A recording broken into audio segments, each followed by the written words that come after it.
As a church, based on the modern research that's coming out about trauma, and as pop culture educates the general population more and more, we do not have the luxury of not being trauma informed. We don't have the luxury of using outdated systems that are unintentionally harmful or that were built as a subconscious trauma response. We are responsible for being aware of ourselves and the community that we have built and the way that we communicate who we are to the world.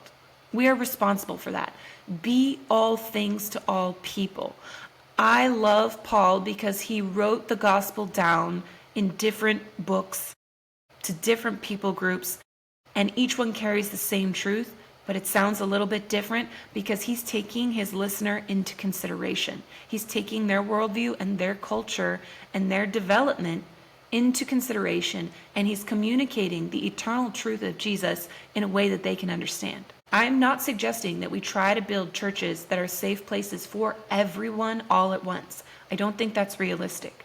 However, I am suggesting that we really get to know the people that God has called us to minister to as a church community, as an individual church building, or as a life group, or if you're a non-traditional church leader in the sense that you work in the public sector, if you're a teacher, a politician, a doctor, anything, a physical therapist, a masseuse, any of those things.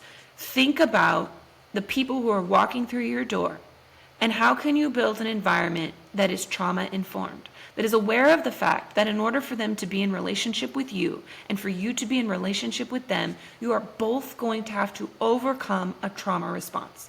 One of you might be better at that than the other because you've taken more time to increase your self-awareness and you've already experienced some healing relationships. Maybe you grew up with more secure attachment than the other person, so you have the ability to offer more grace in the relationship. And by grace, I mean patience and understanding, curiosity, when a person responds in a way that doesn't make sense for the context. We have to think about these things. We get to think about these things because our job as the church is to be the hands and feet of Jesus. And Jesus comes to restore the broken.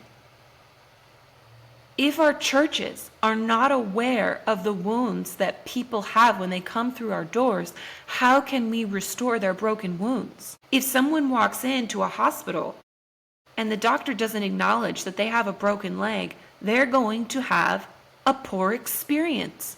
If people walk into our churches and we are not aware that there's an epidemic of people experiencing and healing from developmental trauma, we are not going to be able to build an environment that supports the healing journey the Holy Spirit has them on. The Holy Spirit is taking our generation through a collective experience of healing and increased awareness that is bringing us closer to Him through the concept of developmental trauma. And as a church, we get to partner with expanding that mission. It is not our job to make the mission and move of God fit into our church. It is our job to make our church, it is our job to make sure that our churches reflect and make room for the current mission and move of God.